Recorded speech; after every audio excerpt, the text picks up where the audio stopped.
It's not uncommon for many, myself included, to drink 1, 2, or even 5 cups of coffee daily to keep us halfway functional. Of course, our interest is not so much the coffee per se, but more so on its caffeine content. And sometimes it gets us wondering, how much caffeine is too much?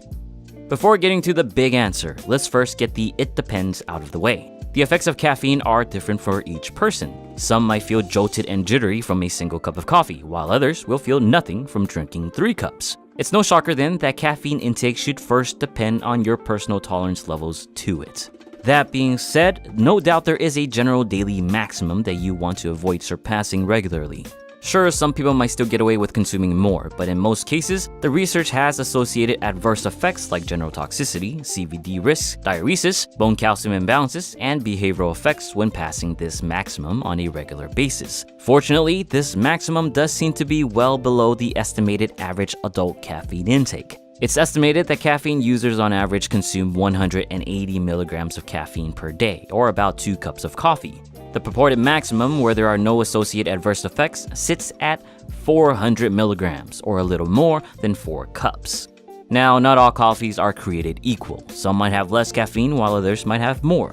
So to make sure you stay under 400 milligrams, you first have to figure out the caffeine content of the coffee you regularly drink. Or you can rely on other controlled sources like caffeine pills for tighter management. Bear in mind though, there are 2 potentially at-risk populations that should consume less. One is reproductive aged women, where increases of miscarriage incidences and abnormal fetal development have been associated with caffeine consumption. Based on the data, less than 300 milligrams of caffeine per day is generally safe for this population. The other at-risk population is children, which means your mom was right for not letting you drink coffee until you're older. Now, the research is a bit shaky here since the research methodologies itself were shaky. There have been some consistent data of aversive behavioral effects in children associated with high caffeine consumption. To be cautious, a generally safe maximum for children is about 2.5 milligrams per kilogram of body weight per day, but more research is needed to be sure. As for single-dose toxicity, 15 milligrams of caffeine per kilogram of body weight is considered toxic, or roughly 1,200 milligrams for the average 180-pound male. Lethality is rated at 150 milligrams per kilogram, or 12 grams for the average male. There has been, however, one death case reported after ingesting only 6.5 grams of caffeine, but also another case where a patient survived after consuming 24 grams.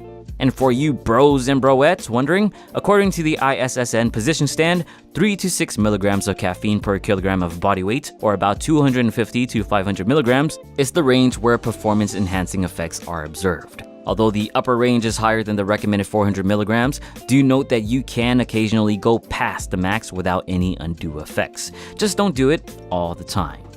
That about wraps it up. End of the day, moderation is the name of the game. If you're on your 4th Starbucks run by 2 p.m., you might want to reconsider it, along with the last 2 trips. Thank you once again to Examine.com for their recent article on this very topic. I also want to point out their awesome infographic showcasing the amount of caffeine in different popular caffeine drinks and how much of it you need to reach the 400 milligram max. Check out the link to the graphic and their article in the description. Let me know your experiences with caffeine and how much is too much for you. Please thumbs up the video if you enjoyed it and share it with your coffee-loving friends. Click to subscribe for more future videos. As always, thank you for watching and get your protein.